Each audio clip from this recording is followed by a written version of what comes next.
বর্ষার রাত মানেই শুধু বৃষ্টি নয়, কিছু রাত আছে যেসব রাতে মৃতরা হাঁটে, যেসব রাতে জীবিতরা ভুল করে এমন জায়গায় পৌঁছে যায় যেখানে গেলে আর ফেরা যায় না।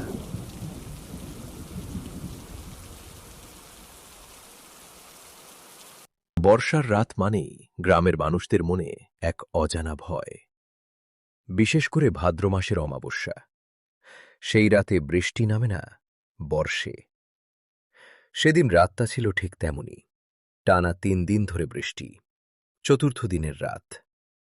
গ্রামের সব রাস্তা কাদায় ভরা, আকাশ কালো, মেঘে ঢাকা, বিদ্যুৎ নেই। চারদিকে শুধু ঝিঝি পোকার শব্দ আর মাঝে মাঝে বজ্রপাত।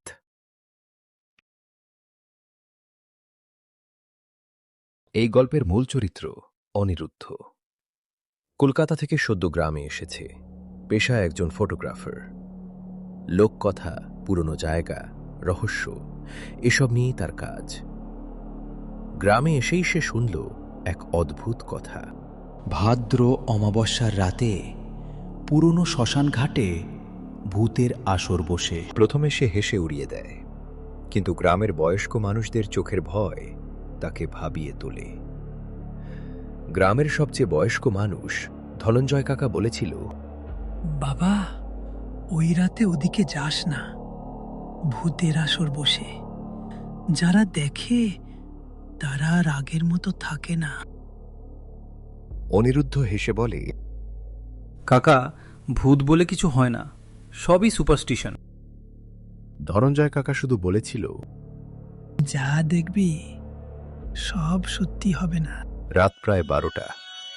বৃষ্টি একটু কমেছে, কিন্তু বাতাস ভারী। অনিরুদ্ধ ক্যামেরা কাঁধে নিয়ে বেরিয়ে পড়ে। গন্তব্য পুরনো শ্মশান ঘাট। গ্রাম থেকে প্রায় আধা কিলোমিটার দূরে। চারপাশে জঙ্গল, একটা পুরনো বটগাছ। শ্মশানে পৌঁছাতেই হঠাৎ বজ্রপাত। এক মুহূর্তের আলোয় সে দেখতে পায় শ্মশানের মাঝখানে একটা গোলাকার করে কারা যেন বসে আছে। আর ঠিক তখনই ঢাকের শব্দ। অনিরুদ্ধ চমকে ওঠে। শ্মশানে ঢাক বাজে। হঠাৎ চারদিক থেকে একটার পর একটা ছায়ামূর্তি উঠে দাঁড়ায়। কারো চোখে আগুন জ্বলছে। অনিরুদ্ধ ভয়ে হাত পা কাঁপছে। ঠিক তখনই এক ভয়ঙ্কর কণ্ঠ, জীবিত মানুষ, তুই এখানে কি করছিস? অনিরুদ্ধ জবাব দিতে পারে না। অনিরুদ্ধ বুঝতে পারে সে ঢুকে পড়েছে ভূতের আসরে।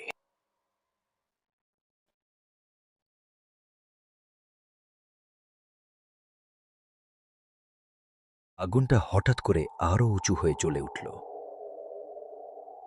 অনিরুদ্ধের বুক ধক ধক করছে।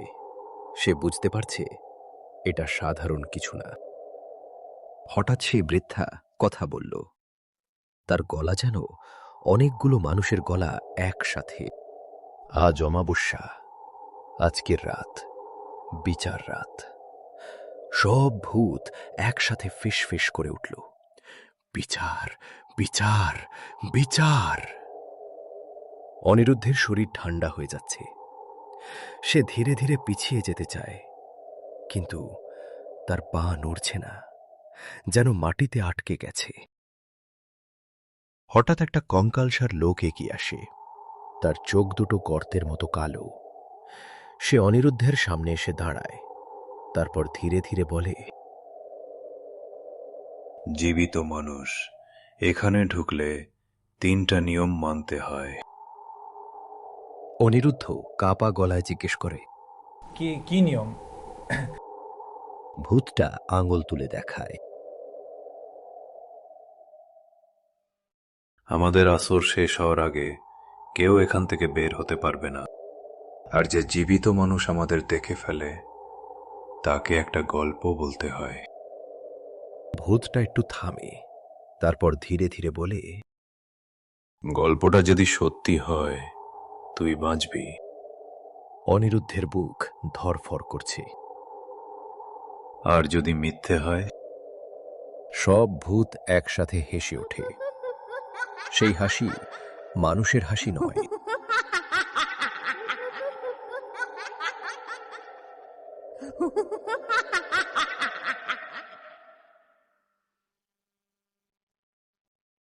তাহলে তোর আত্মা আমাদের সাথে থাকবে চিরকাল। ঠিক তখনই আকাশে বজ্রপাত। সেই আলোতে অনিরুদ্ধ দেখতে পেল ভূতগুলোর মধ্যে একটা ছায়া অন্যদের থেকে আলাদা। সে একটু দূরে দাঁড়িয়ে আছে, একটা লম্বা ছায়ামূর্তি। তার চোখ দুটো লাল। সে ধীরে ধীরে সামনে আসে। বাকি ভূতেরা তাকে দেখে মাথা নিচু করে। বৃদ্ধা বলল, সে এসেছে। সব ভূত একসাথে ফিসফিস করে উঠল, আসরপতি।